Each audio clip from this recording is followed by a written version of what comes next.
और मैं हूं आपके साथ मेघा। रुक करते हैं महाराष्ट्र की तरफ। महाराष्ट्र में सियासी फेरबदल के बाद देवेंद्र फडणवीस मुख्यमंत्री न बनकर उप मुख्यमंत्री बने हैं और जिसने नहीं सोचा था एकनाथ शिंदे महाराष्ट्र के मुख्यमंत्री बने हैं। एकनाथ शिंदे ने मुख्यमंत्री बनते ही उद्धव ठाकरे द्वारा लिए गए कुछ फैसलों को रोका है, कुछ फैसलों को टाला है, कुछ फैसलों को बदला है और कुछ फैसलों का पूरा श्रेय खुद ही ले लिया है।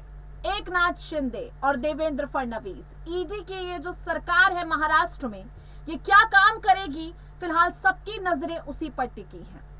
एकनाथ शिंदे और देवेंद्र फडणवीस के बीच मनमुटाव है या नहीं, तालमेल बैठा है या नहीं, इस सवाल का जवाब कोई नहीं जानता, लेकिन विपक्ष के नेता हैं जो सवाल बार बार खड़ा कर रहे हैं।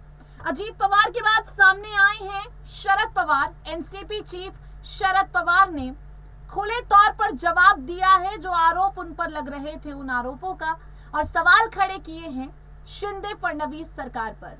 गौर हो कि शिंदे गुट के विधायकों ने बीते दिनों ये आरोप लगाया था कि जो शरद पवार हैं उन्होंने बार बार शिवसेना को अलग करने की कोशिश की है। मामला चाहे नारायण राणे का हो या राज ठाकरे का, शरद पवार ही थे जिन्होंने बार बार शिवसेना के एक हिस्से को पार्टी से अलग किया है। इन आरोपों पर खुलकर जवाब दिया है शरद पवार ने और खुलकर बता दिया है कि क्या वाकई शिवसेना को तोड़ने का काम वो करते आए हैं।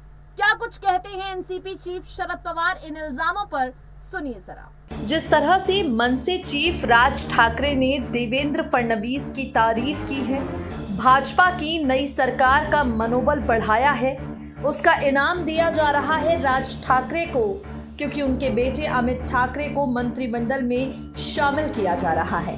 अब सवाल ये उठता है कि अगर राज ठाकरे पर बीजेपी मेहरबान है तो नवनीत राणा को क्यों नजरअंदाज कर रही है।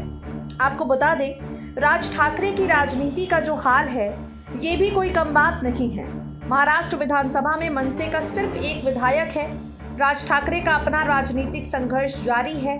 बेटे अमित ठाकरे को स्थापित करना अलग ही चैलेंज बना हुआ है। सत्ता में हिस्सेदार बन जाने के बाद कुछ काम उनका आसान हो जाएगा, इसके आसार नजर आ रहे हैं।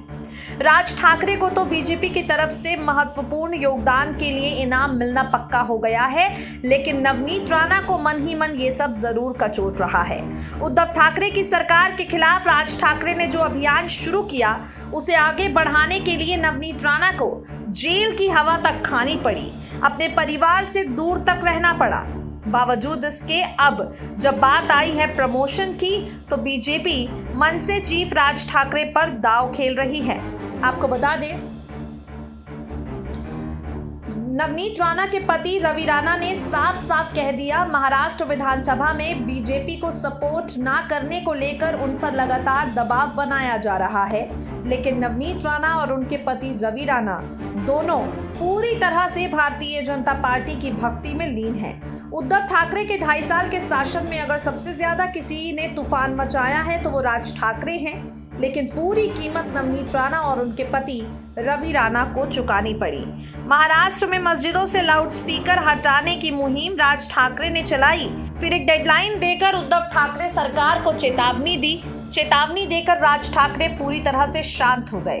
राज ठाकरे शांत हो गए, लेकिन उनकी मुहिम को आगे बढ़ाने का काम किया नवनीत राणा ने, और आज वही नवनीत राणा है जिसे भारतीय जनता पार्टी नजरअंदाज कर रही है। आपको बता दें, नवनीत राणा और उनके विधायक पति रवि राणा का बीजेपी को सपोर्ट बराबर है। रवि राणा के निर्दलीय हो जाने से अहमियत कोई कम तो हो नहीं जाती। राज ठाकरे और देवेंद्र फडणवीस की मुलाकात हो चुकी है, लेकिन नवनीत राणा और रवि राणा की मुलाकात अब तक इस मामले में नहीं हुई है। आपको बता दें, उद्धव ठाकरे के खिलाफ नवनीत राणा गई। उद्धव के खिलाफ जाकर नवनीत राणा ने भारतीय जनता पार्टी को मजबूत करने का काम किया। बीजेपी पर सबसे अच्छे हिंदुत्व करने जैसा बयान दिया। ये कहना था नवनीत राणा का कि भाजपा सबसे सकारात्मक राजनीति करती है, हिंदुत्व का सबसे सकारात्मक पहलू दिखाती है। लेकिन इन तमाम आंकड़ों के हिसाब से ये बात पूरी तरह से साबित हो जाती है कि भारतीय जनता पार्टी का दिल जीतने के लिए सिर्फ राज ठाकरे नहीं, बल्कि नवनीत राणा ने भी उद्धव ठाकरे और रश्मि ठाकरे के खिलाफ राजनीति की है। आज बीजेपी भले ही नवनीत राणा को नजरअंदाज कर रही हो।